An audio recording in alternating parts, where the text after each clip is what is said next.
इसीलिए मैंने बोला जय संविधान, जय हिंद, भारत माता की जय। और मैं चाहता हूं कि एक दिन आप जैसे लोग भी भारत माता की जय कहने लगे।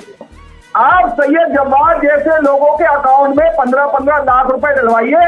राधिका खेड़ा जी, 15 लाख तो आपके पास होंगे ना, आपकी पार्टी के पास होंगे। मेरे जेब में 15 लाख रुपए डलवाइए। इस देश को ऐसे बिकाऊ लोगों की जरूरत नहीं है जो भारत की जय बोलने में जिनको 15 लाख रुपए चाहिए। इस देश को ऐसे बिकाऊ लोगों की जरूरत नहीं है जिनको वंदे मातरम बोलने के लिए अकाउंट में पहले 15 लाख रुपए चाहिए। जिन्होंने भारत माता की जय बोलकर, वंदे मातरम जय बोलकर फांसी के फंदे पर चढ़ गए, उनको किसी ने 15 लाख क्या, उनको किसी ने 15 पैसे नहीं दिए थे, लेकिन वो देश से प्यार करते थे। लेकिन आप तालियां बजाइए, विक्टिम कार्ड लेकर आए थे और मुझे बड़ा मजा आता है। ये तो डिबेट छोड़कर पीठ दिखाकर भागते हैं ना, ये चाहते हैं पूरा प्रोग्राम हाईजैक करे। तो हेलो दोस्तों, नमस्कार, जय जय श्री राम। दोस्तों आज का एक और डिबेट वीडियो काफी धमाकेदार होने वाला है, क्योंकि आज के डिबेट में हमें देखने को मिलने वाले हैं राष्ट्रवादी पत्रकार अशोक श्रीवास्तव। दोस्तों आज के इस डिबेट में अशोक श्रीवास्तव ने कांग्रेस के समर्थक सैयद जवैद को डिबेट में जबरदस्त धोया है और जबरदस्त उन्हें बेइज्जत किया है, क्योंकि सैयद जवैद डिबेट में बैठकर भारत माता की जय बोलने के लिए सबसे 15 लाख रुपए मांग रहे थे। और इसके बाद डिबेट का माहौल बहुत ज्यादा गर्म हो जाता है और अशोक श्रीवास्तव ने इन्हें डिबेट में ऐसा खरी खोटी सुनाया है जिसके बाद ये डिबेट छोड़कर भाग जाते हैं। तो दोस्तों आप लोगों से अनुरोध है, आज के इस डिबेट को आप लोग शुरू से लेकर अंत तक पूरा देखिएगा, तभी आप सभी को यह पूरा डिबेट समझ में आएगा। और हाँ दोस्तों, वीडियो अगर आप लोग को अच्छी लगेगी तो वीडियो को लाइक करिएगा, चैनल को जरूर सब्सक्राइब करिएगा। आइए आज की इस धमाकेदार डिबेट को स्टार्ट करके देखते हैं। चलिए शुरू करते हैं। भारत को आजादी किसने दिलाई? जाहिर सी बात है, अगर आप मुझसे या देश के और भी बहुत लोगों से पूछेंगे तो वो ये कहेंगे कि भारत को आजादी मिली भारत के हजारों लाखों स्वतंत्रता सेनानियों के संघर्ष के कारण, उनके बलिदान के कारण। इन हजारों लाखों स्वतंत्रता सेनानियों में बहुत सारे गुमनाम स्वतंत्रता सेनानी हैं, बहुत सारे ऐसे हैं जिनके बारे में हमने सुना है, कुछ कुछ पढ़ा भी है। लेकिन अगर आप किसी कांग्रेस के नेता से पूछेंगे तो कहेंगे कि भाई आजादी तो कांग्रेस ने दिलवाई, आजादी तो दरअसल एक परिवार ने दिलाई। इसको लेकर अक्सर दो टूक में भी बहस होती रहती है। पिछले हफ्ते ये कांग्रेस नेता के साथ इस मुद्दे पर बहस हुई थी। आपको खड़गे जी का ये भी बयान याद है, खड़गे जी ने एक बार बयान दिया था कि भाई आजादी तो हमने दिलवाई, बाकी फलाना ढिमकाना लोगों का तो कोई कुत्ता भी आजादी में नहीं मरा, आजादी तो हमने दिलवाई। ये खड़गे जी का बयान था, कांग्रेस के राष्ट्रीय अध्यक्ष का बयान था। लेकिन आज मैं आपको इतिहास के पन्नों से एक महत्वपूर्ण जानकारी दे रहा हूं, बहुत ध्यान से सुनिएगा। क्लेमेंट एटली ब्रिटेन के प्रधानमंत्री, वही ब्रिटेन जिसकी गुलामी में भारत रहा, जिसने भारत पर हुकूमत की, ब्रिटेन के प्रधानमंत्री से क्लेमेंट एटली। और ये क्लेमेंट एटली करीब करीब उस दौर में भारत के जब उस दौर में ब्रिटेन के प्रधानमंत्री थे जब भारत गुलाम था और भारत को आजादी मिली। अगर सही मैं आपको साल बताऊं तो 1945 से लेकर 1951 तक, यानी 1945 से 1951 तक क्लेमेंट एटली ब्रिटेन के प्रधानमंत्री थे। और भारत को आजादी मिली ना, उन दस्तावेजों पर हस्ताक्षर क्लेमेंट एटली ने किया था। बाद में यही क्लेमेंट एटली भारत आए कुछ समय बाद 1956 में। और जब ये भारत आए तो उस समय जो कोलकाता के, जो पश्चिम बंगाल के जो गवर्नर थे 1956 में, उनके साथ जब इनकी बातचीत हो रही थी और जब बंगाल के तत्कालीन गवर्नर ने उनसे पूछा कि भाई भारत को आजादी जो है कैसे मिली, तो क्लेमेंट एटली ने कहा कि भारत को आजादी 3 कारणों से मिली। बहुत ध्यान से सुनिएगा, उन्होंने कहा भारत को आजादी 3 कारणों से मिली, और वो 3 कारण है जिनके कारण अंग्रेज भारत को आजाद कराने के लिए मजबूर हुए और अंग्रेज अपना बोरिया बिस्तर बांधकर चले गए। वो 3 कारण हैं, और वो 3 कारण हैं सुभाष चंद्र बोस। जी हां, क्लेमेंट एटली ने जो 3 कारण गिनवाए भारत की आजादी के, उन्होंने कहा सुभाष चंद्र बोस। यानी अंग्रेज दरअसल सुभाष चंद्र बोस और उनकी जो आजाद हिंद फौज थी उससे डरकर, उसकी बढ़ती लोकप्रियता और उसके कारण नेताजी की लोकप्रियता, सुभाष चंद्र की लोकप्रियता और उनकी आजाद हिंद फौज की लोकप्रियता के कारण जिस तरह से सैनिक जो है भारत के जो ब्रिटिश सैनिक थे जिसमें भारतीय थे वो विद्रोह कर रहे थे, उसके कारण डर के मारे अंग्रेज भारत छोड़ने के लिए मजबूर हुए। ये मैं नहीं कह रहा हूं, ये क्लेमेंट एटली ने कहा, जो जिन्होंने भारत की आजादी के दस्तावेजों पर दस्तखत किए थे। लेकिन क्या आपने इतिहास में ये पढ़ा है? क्या आपको इतिहास में ये पढ़ाया गया है? नहीं। क्या टेलीविजन डिबेट्स में आपने सुना है? क्या कांग्रेस के नेताओं के मुंह से आपने सुना है? नहीं सुना होगा। लेकिन ये डिबेट सिर्फ नेताजी पर सीमित नहीं है, क्योंकि आज ही जयराम रमेश, कांग्रेस के जो मीडिया के प्रमुख हैं, उन्होंने एक ट्वीट करके प्रधानमंत्री नरेंद्र मोदी पर हमला बोला। उन्होंने कहा प्रधानमंत्री नरेंद्र मोदी जो है इतिहास को विकृत कर रहे हैं, इतिहास को विकृत कर रहे हैं। उन्होंने कहा जिस तरह से राष्ट्रगीत वंदे मातरम को लेकर संसद में जो डिबेट हुई थी, उसमें राष्ट्रगान को लेकर, बाकी चीजों को लेकर, उन्होंने कहा जयराम रमेश ने कि इन सब चीजों को लेकर प्रधानमंत्री ने डिस्टॉर्टेड फैक्ट्स जो हैं वो देश के सामने रखे और प्रधानमंत्री नरेंद्र मोदी देश के इतिहास को विकृत कर रहे हैं। दो टूक में आज इस पर चर्चा जरूरी है। क्या बात है, क्या बात है। चलिए शुरू करते हैं। शुरुआत सैयद जवाद आपसे। सैयद जवाद, जय संविधान, भारत माता की जय, जय हिंद। इतिहास को कौन विकृत कर रहा है? ये आपने जो आरोप लगाया जयराम रमेश ने, कौन विकृत कर रहा है इतिहास को, और क्या सबूत है कि प्रधानमंत्री नरेंद्र मोदी भारत के इतिहास को विकृत कर रहे हैं? बोलिए। आज आपको मैं मुबारकबाद भी देता हूं कि आप जय हिंद जय संविधान पर तो आए।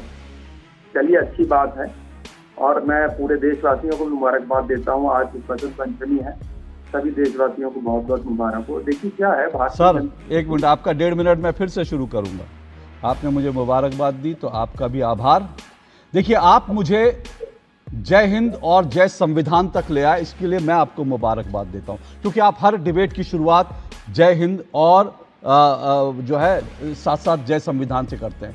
लेकिन मैंने आपसे ये परंपरा इसलिए शुरू की है क्योंकि मैं चाहता हूं एक दिन आप भी भारत माता की जय तक आ जाए। इसीलिए मैंने बोला जय संविधान, जय हिंद, भारत माता की जय। और मैं चाहता हूं कि एक दिन आप जैसे लोग भी भारत माता की जय कहने लगे। इसलिए उस दिन मैं आपको मुबारकबाद दूंगा और मैं उस दिन का इंतजार करूंगा कि मेरे मित्र सैयद जवाद कब छाती ठोक कर बोलेंगे भारत माता की जय। चलिए, आपके 1.5 मिनट शुरू। भारत माता की जय जब बोलूंगा जब मेरे देश के अंदर सारी नदियां बिल्कुल साफ हो जाएंगी, मेरे देश के अंदर से खत्म हो जाएगा। मेरी तो नेहरू जी जो आजादी से पहले स्वतंत्रता सेनानी, भारत, इनका समय रोकिए, डिबेट से पहले डिबेट शुरू कर रहे हैं भारत माता की जय पर। तो इसका मतलब कि जब अंग्रेजी हुकूमत थी और भारत के जो स्वतंत्रता सेनानी थे वो भारत माता की जय बोलते थे, तो भारत में जो है तब तक जो है सब कुछ बढ़िया था, नदियां साफ हो गई थी तब तक जो है। और उसके बाद इंदिरा गांधी ने अगर कभी भारत माता की जय बोला तब तक नदियां साफ थी, भारत बिल्कुल एक सोने की चिड़िया बन चुका था। तो आप सोने की चिड़िया बनने तक इन सैयद जवाद मुखौटा पहन के मत आया करिए। आप भारत माता की जय नहीं बोलेंगे, उसके लिए मुझे मालूम है क्यों नहीं बोलेंगे, वो देश जानता है, समझे ना। आप विषय पर आइए। चलिए, आपके 1.5 मिनट शुरू करता हूं। मैं अशोक भाई आपकी बात को और आगे कर देता हूं। जिस दिन मेरी माताओं बहनों के हर गरीब के खाते में 15-15 लाख रुपए आ जाएंगे, किसानों की आय 2 गुनी हो जाएगी, हर हवाई चप्पल पहनने वाला हवाई जहाज में टहलने लगेगा, जब देश के अंदर सारी समस्याओं का समाधान हो जाएगा, मैं भारत माता की जय दिन रात कहूंगा। अशोक भाई के गले में हाथ डाल करके सीने से सीना लगा करके भारत माँ की जय बोलता हूं। सैयद जवाद, आज मैं भी छाती ठोक के बोल रहा हूं, सैयद जवाद तब भी भारत माता की जय नहीं बोलेंगे अगर 15 लाख क्या, अगर 30 लाख भी अकाउंट में आ जाएंगे, और अगर हवाई चप्पल क्या, नंगे पैर वाला भी अगर जो है वो हवाई जहाज में जाएगा, सैयद जवाद और उनकी जमात तब भी भारत माता की जय नहीं बोलेगी। ये मैं आपको लिख कर दे रहा हूं। जय फिलिस्तीन जरूर बोलेंगे, वो जय फिलिस्तीन बोलेंगे, जैसे फिलिस्तीन जो है वो बहुत बढ़िया है, लेकिन वंदे भारत मातरम नहीं बोलेंगे, भारत माता की जय नहीं बोलेंगे। अब विषय पर आइए, आपके 1.5 मिनट शुरू करता हूं। और अगर भारत माता पर आपको डिबेट करनी है तो मैं खुली डिबेट आपसे करने को तैयार हूं भारत माता पर। और फिर से छाती ठोक कर कह रहा हूं, सैयद जवाद और उनकी जमात भारत माता की जय नहीं बोलेगी, वंदे मातरम नहीं बोलेगी। बोलिए। मैं लिख करके देने को तैयार हूँ, एग्रीमेंट कर लीजिए। एग्रीमेंट आपसे एग्रीमेंट किस बात का एग्रीमेंट? किस बात का एग्रीमेंट करूं आपसे? चैनल के ऊपर किस बात का एग्रीमेंट करूं आपसे? आप कोई सरकार है, मैं आपसे एग्रीमेंट करूंगा? लिख करके कह रहा हूं। अरे सुनिए ना, 1 मिनट लिख कर दे रहे हैं, 1 मिनट लिख कर, 1 मिनट। सैयद जवाद सुनिए, सैयद जवाद सुनिए, लिख कर दे रहे, एक मिनट सैयद जवाद सुनिए, लिख कर दे रहे हैं ना, सुनिए। जो जमाते इस्लामी हैं, जो जमाते हिंद हैं, इन सबसे लिखवा के दे दीजिए, एक बार इनसे लिखवा कर दे दीजिए, हिम्मत है तो, है हिम्मत, लिखवा कर दे दीजिए इनसे कि ये वंदे मातरम और भारत माता की जय बोलेंगे। अगर 15-15 लाख रुपए आ जाएंगे, मैं अभी राधिका जी से अनुरोध करूंगा कि उनकी सरकार तुरंत 15-15 लाख रुपए दे, क्योंकि अगर एक ऐसी कौम जिनको वंदे मातरम बोलने में शर्म आती है, जिनको भारत माता की जय बोलने में, अगर वो 15 लाख रुपए में भारत माता की जय बोलते हैं तो मुझे लगता है बड़ी छोटी रकम है। 15 लाख क्या, इनके ऊपर 15,000 लाख लुटा देने चाहिए। अगर ये भारत से, भूमि से प्यार करने लगे, अगर ये वंदे मातरम बोलने लगे, अगर ये भारत माता की जय, लेकिन ये भारत माता की जय नहीं बोलेंगे। है हिम्मत जमाते इस्लामी से कहलवाएंगे, जमाते इस्लामी से कहलवाएंगे भारत माता की जय, जमात इस्लामी से कहलाएंगे भारत माता की जय। पानी का पानी कर दे रहा हूँ, सुनिए, अभी दूध का दूध पानी का पानी कर दे रहा हूँ। आप सैयद जवाद जैसे लोगों के अकाउंट में 15-15 लाख रुपए डलवाइए। राधिका खेड़ा जी, 15 लाख तो आपके पास होंगे ना, आपकी पार्टी के पास होंगे, मेरे जेब में 15 लाख रुपए डलवाइए। अब सुनिए, अब सुनिए, अब सुनिए, एक मिनट रुकिए सैयद जवाद, रुकिए। इस देश को ऐसे बिकाऊ लोगों की जरूरत नहीं है जो भारत की जय बोलने में, जिनको 15 लाख रुपए चाहिए। इस देश को ऐसे बिकाऊ लोगों की जरूरत नहीं है जिनको वंदे मातरम बोलने के लिए अकाउंट में पहले 15 लाख रुपए चाहिए। इस तरह के भैया, सुनिए सैयद जवाद, सुनिए, इस देश को बिकाऊ लोगों की जरूरत नहीं है जिन्होंने भारत माता की जय बोलकर, वंदे मातरम जय बोलकर फांसी के फंदे पर चढ़ गए। उनको किसी ने 15 लाख क्या, उनको किसी ने 15 पैसे नहीं दिए थे, लेकिन वो देश से प्यार करते थे। लेकिन आज सैयद जवाद जो है, वैसे तो इस देश में ये भी लोग हैं, 15 लाख रुपए क्या, 5 लाख रुपए में अपना धर्म परिवर्तन कर लेते हैं। तो सैयद जवाद 15 लाख रुपए में अपना धर्म परिवर्तन करने के लिए तैयार हो गए। तो ये इन लोगों का, ये इनका मजहब के प्रति इनका प्यार है। इनका मजहब कहता है कि वंदे मातरम नहीं बोलेंगे, लेकिन सैयद जवाद कहते हैं मुझे 15 लाख रुपए दे दो तो मैं वंदे मातरम भारत माता की जय बोल दूंगा। अब आप समझ सकते हैं, लेकिन मुझे लगता है देश को ऐसे बिकाऊ लोगों की जरूरत नहीं है। वंदे मातरम बोलने वाले, इस देश का गरीब गुरबा, इस देश का मजदूर वंदे मातरम भारत माता की जय 15 पैसे, 15 लाख रुपए के लिए नहीं बोलता। सैयद जवाद की तरह नहीं है कि कह दे मेरे खाते में 15 लाख रुपए दे दो तो मैं भारत माता की जय बोलूंगा। ये देखिए, ये इन लोगों की स्थिति है। जनता माफ नहीं करेगी। चलिए विषय पर आता हूं। अब राधिका खेड़ा, राधिका खेड़ा, हो गया 1 to 1 हो गया 1 to 1 बंद कर दीजिए, हो गया 1 to 1 हो गया, मुझे विषय पर आना है। 1 to 1 हो गया, मुझे विषय पर आना है। 15 लाख रुपए लेकर के वंदे मातरम बोलेंगे, भारत माता की जय बोलेंगे, हो गया। सैयद जवाद, आज आपने जो एक्सपोज कर दिया, बंद कर दीजिए इनकी आवाज बंद कर दीजिए, और इनकी जगह जो है तारिक खान को ले आइए। 1.5 मिनट दोनों को दे रहा हूं। इनका हो गया। जो आदमी 15 लाख रुपए में बिक सकता है, जिसका ईमान 15 लाख में बिक सकता है, मुझे नहीं लगता कि मैं डिबेट उससे शुरू करूं। 15 लाख रुपए इनको चाहिए, वंदे मातरम भारत माता की जय। तारिक खान को लाइए, 1.5 मिनट दोनों को। सैयद जवाद, थैंक यू, आज आपने अपनी हैसियत दिखाई, 15 लाख रुपए आपकी हैसियत है, वेरी गुड। चलिए तारिक खान, 1.5 मिनट आपके। आपने इटली का जो भाषण जो उन्होंने कहा उसको दिखाया। 10 जुलाई 1947 हाउस ऑफ कॉमन में जब बिल पास हो रहा था तो इटली ने क्या बोला, सुनिए। भारत के भविष्य की एकमात्र उम्मीद कांग्रेस है। इटली ने बोला तुरंत कहिए, अपनी टीम से जाए, पूरी रिसर्च करें। भारत के लोगों की महान पार्टी है। उन्होंने कांग्रेस के भारत की एकता और प्रगति का आधार माना। ये कौन बोल रहा है? इटली। कहां? हाउस ऑफ कॉमन में, इंग्लैंड में। अब आपकी बात का जवाब हो गया। इटली ने जो कहा उसका जवाब दीजिएगा। इटली ने हाउस ऑफ कॉमन में बोला, कब बोला? जब भारत की 10 जुलाई 1947 1947 ना, 10 जुलाई, पूरा सुनिए, पूरा सुनिए सब सुनिए, 1947 ना, 1947 ना, 1947 ना, 10 जुलाई 1947 10 जुलाई 1947 हाउस ऑफ कॉमन में हो गया। अब मैं जवाब दे दूं। हाँ, अंग्रेजों ने ही कांग्रेस का निर्माण कराया था, और अंग्रेजों को यही सूट करता था कि वो भारत को अपने बनाई एक पार्टी के हाथ में सौंप कर जाए, क्योंकि वो एटली भारत की- पर इनडायरेक्टली हुकूमत करना चाहते थे, ठीक है, मान इसीलिए लिया आपकी भारत बात।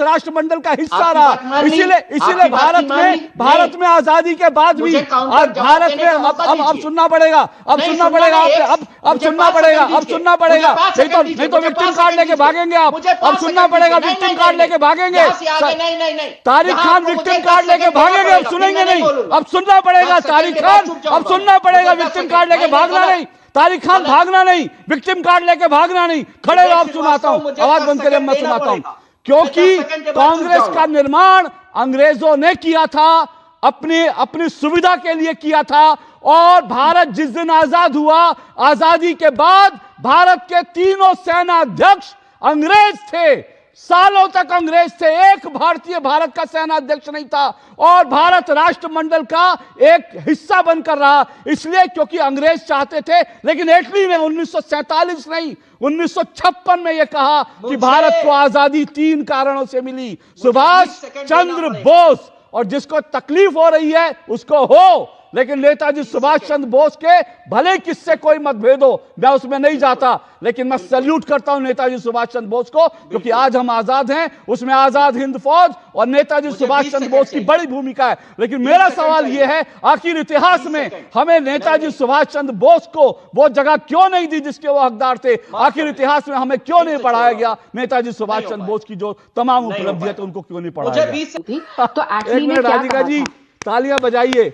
विक्टिम कार्ड लेकर आए थे सैयद, चलेगा ये फिर जो से? ये जो तारिक खान है, विक्टिम कार्ड लेकर आए थे, ये विक्टिम कार्ड लेकर आते हैं और डिबेट छोड़कर भागते हैं, और मुझे बड़ा मजा आता है, ये जो डिबेट छोड़कर पीठ दिखाकर भागते हैं ना, ये चाहते हैं पूरा प्रोग्राम हाईजैक करे। तारिक खान, आप जैसे जो भगोड़े हैं जो पीठ दिखाकर भागते हैं, मैं उनका सामना करना, उनको एक्सपोज करना, उनके चेहरे से नकाब उतारना अच्छी तरह से जानता हूं। मुझे मालूम है छिप छिप कर आप प्रोग्राम देख रहे होंगे, देखते रहिए, लेकिन आप जैसे भगोड़े जो हैं, मुझे मजा आता है जब वो भागते हैं, क्योंकि इतिहास से आप भाग सकते हैं, वर्तमान से भाग सकते हैं, लेकिन सच से नहीं भाग सकते। तारिक खान। दोस्तों, आज के इस डिबेट में अंत तक बने रहने के लिए आप सभी लोगों का धन्यवाद। उम्मीद करता हूं आज की ये डिबेट आप सभी को समझ में आ गई होगी। तो आज के इस डिबेट के बारे में और राष्ट्रवादी पत्रकार अशोक श्रीवास्तव के बारे में आप सभी का क्या राय है, आप लोग अपनी राय वीडियो के कमेंट बॉक्स में हमें जरूर बताइएगा। और हाँ दोस्तों, अगर आप सभी को ये वीडियो अच्छा लगा है तो वीडियो को हमारे लाइक कर दीजिए और चैनल को हमारे सब्सक्राइब कर लीजिए, क्योंकि हमारे चैनल पर आप सभी को ऐसी शानदार डिबेट देखने को मिलती रहेगी। और इस वीडियो को ज़्यादा से ज़्यादा मात्रा में शेयर कर दीजिए ताकि सब तक ये वीडियो पहुंचे और सब लोग इस वीडियो को देख सकें। आपसे जल्दी मुलाकात करेंगे एक और शानदार डिबेट के साथ। तब तक के लिए आप लोग अपना और अपने प्यारे परिवार का ध्यान रखिए। जय हिंद, जय भारत, वंदे मातरम, जय जय श्री राम।